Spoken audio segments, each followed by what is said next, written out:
नमस्कार, मैं रामनाथ प्रसाद दर्शन शास्त्र विभाग डीएवी कॉलेज सिवान। आज ऑनलाइन कक्षा के अंतर्गत नैतिक निर्णय के विषय व्याख्यानमाला में नैतिक निर्णय में साधन के महत्व पर विचार करने के लिए प्रस्तुत हुआ। यह विषय दर्शन शास्त्र के द्वितीय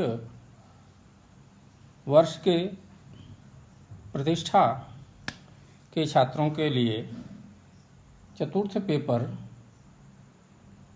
में उपयोगी है। इसमें प्रश्न के रूप में बार बार पूछा जाता है कि क्या साध्य साधन को पवित्र बना सकता है। यह विचार आदर्शवादी विचारकों का है, अंतः अनुभूतिवादी विचारकों का है, जो मानते हैं कि उद्देश्य उत्तम रहने पर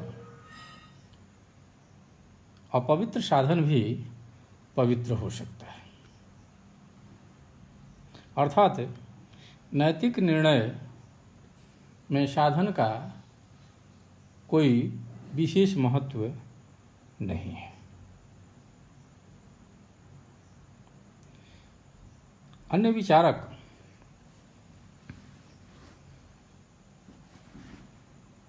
इसे पर्याप्त सिद्धांत नहीं मानते हैं। उनके अनुसार नैतिक निर्णय में जितना महत्वपूर्ण प्रेरणा है, जितना महत्वपूर्ण कार्यफल है, उतना ही महत्वपूर्ण कार्य का साधन भी है।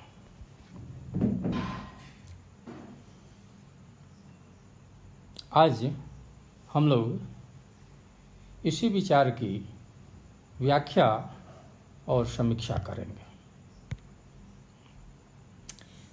आदर्शवादी विचार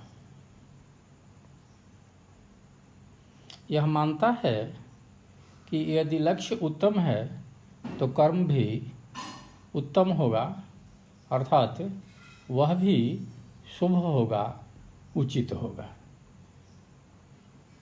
यदि लक्ष्य अशुभ अनुचित है तो कर्म भी अनुचित और अशुभ होगा।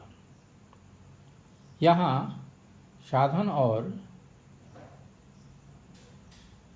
उसके अवयवों पर कोई विचार नहीं किया जाता है और न ही यहाँ साधन के औचित्य अनौचित्य के संबंध में कोई विचार किया जाता है।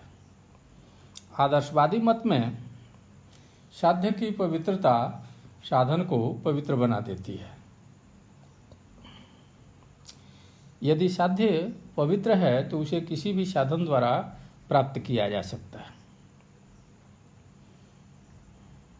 बुरे साधन द्वारा प्राप्त महान साध्य नैतिक दृष्टि से अनुचित नहीं होता, परंतु यह मत दोषपूर्ण है, क्योंकि साधन पर नहीं विचार करने से विभिन्न प्रकार के कर्मों में कोई अंतर नहीं रह जाता है। एक व्यक्ति परिश्रम करके धन कमाता है और दूसरा व्यक्ति चोरी करके धन कमाता है, तो दोनों के गुणों को एक प्रकार का माना जा सकता है। ऐसी स्थिति में नैतिक निर्णय का कोई महत्व नहीं रह जाता है। साथ ही साथ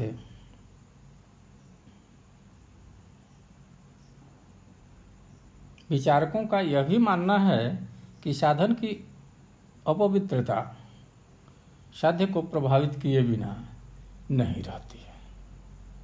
साधन की अपवित्रता अंततः व्यक्ति के चरित्र और समाज को दूषित करती है। कभी कभी देखा जाता है कि बुरे साधन से अच्छा और अच्छे साधन से बुरे लक्ष्य की प्राप्ति होती है।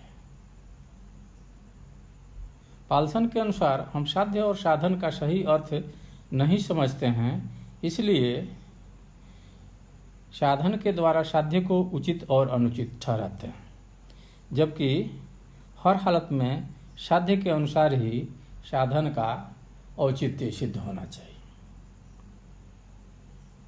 यहाँ बताते हैं कि पाल्सन भी आदर्शवादी विचार का समर्थन करते हैं। उनके अनुसार साध्य का अर्थ कोई ऐसा वैसा साध्य नहीं है, बल्कि साध्य जो मानवता का एकमात्र हित है या मानव की परिपूर्णता है, और साधन वैसा वैसा साधन नहीं है, बल्कि एकमात्र साधन है जिससे मानव की परिपूर्णता सिद्ध होती है। अर्थात उनके अनुसार मानव कल्याण के लिए अगर कोई कार्य किया जाता है और उसमें कोई अनुचित साधन और एकमात्र ऐसा साधन जिससे मानव कल्याण संभव है, अन्यथा कोई साधन उपलब्ध नहीं है, तो ऐसे साध्य की प्राप्ति के लिए उस अनुचित साधन का उपयोग करना गलत या अनैतिक अशुभ नहीं कहा जा सकता। परंतु यहाँ फिर समस्या होती है कि मानव परिपूर्णता एक अमूर्त अवधारणा है। यह एक विचार है, हर व्यक्ति इस विचार को अलग अलग ढंग से ग्रहण करता है। इस तरह से वह मानव परिपूर्णता के नाम पर किसी अनुचित साधन का उपयोग कर सकता है। मानव परिपूर्णता अगर एकमात्र साधन है, फिर भी यह कहना उचित नहीं है कि उसका एकमात्र साधन है। उसके लिए अलग अलग साधन हो सकते हैं। कोई दूसरा विकल्प ज़्यादा अच्छा हो सकता है। अतः यह कहा जा सकता है कि the and does not justify the means. इसके अपवाद भी हैं। कई बार ऐसा प्रतीत होता है कि साधन के विकल्प का अभाव रहता है, जैसे आत्मरक्षा की स्थिति में अगर किसी व्यक्ति पर कोई हमला कर देता है, तो वैसी स्थिति में आत्मरक्षा के लिए व्यक्ति हिंसा के साधन का सहारा लेता है। वहाँ विकल्प का अभाव रहता है। जीवन की रक्षा की स्थिति में अन्य विकल्प नहीं होने पर हिंसा को उचित साधन मान लिया जाता है। युद्ध की स्थिति में सैनिकों द्वारा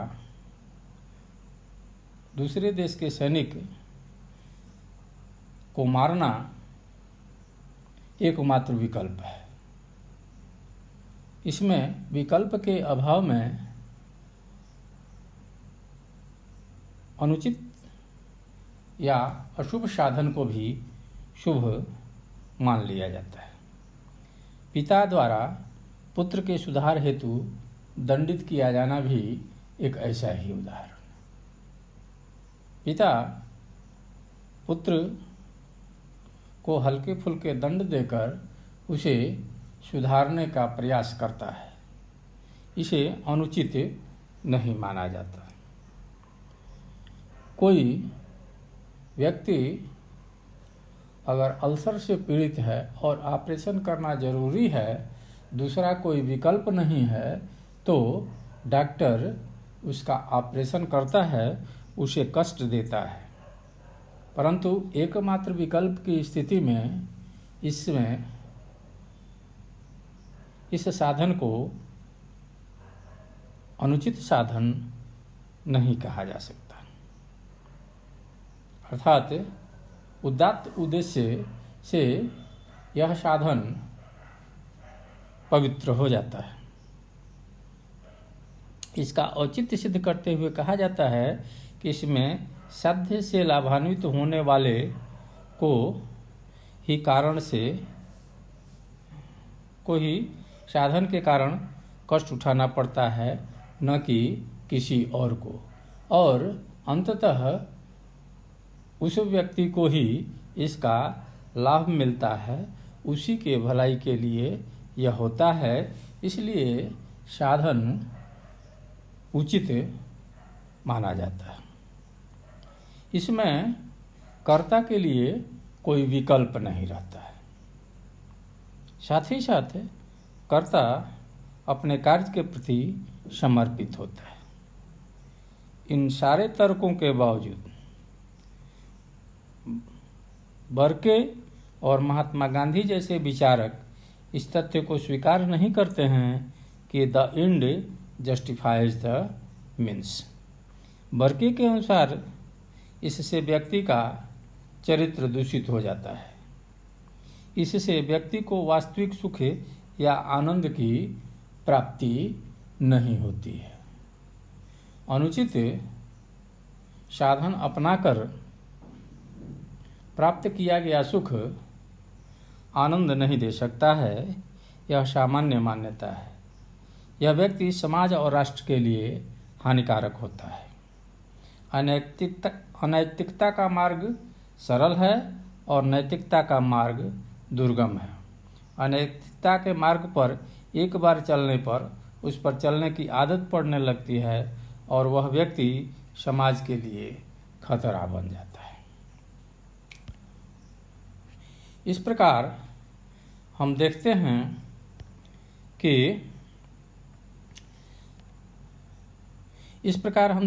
कि नैतिक निर्णय में साधन भी उतना ही महत्वपूर्ण है जितना प्रेरणा, अभिप्राय और फल। बिना साधन के विचार के नैतिक निर्णय देना पर्याप्त सिद्धांत नहीं माना जा सकता है। इसलिए यह मानना ज़्यादा उपयुक्त है कि अभिप्राय ही नैतिक निर्णय का वास्तविक विषय है।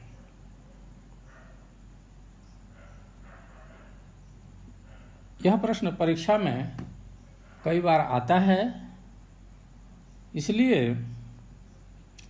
इसे परीक्षार्थियों को ज़्यादा ध्यानपूर्वक पढ़ना चाहिए। वीडियो आपकी सहायता के लिए है। आप अच्छी तैयारी के लिए पुस्तकों को पढ़ें और वीडियो को बार बार देखें। चैनल को सब्सक्राइब कर लें। धन्यवाद।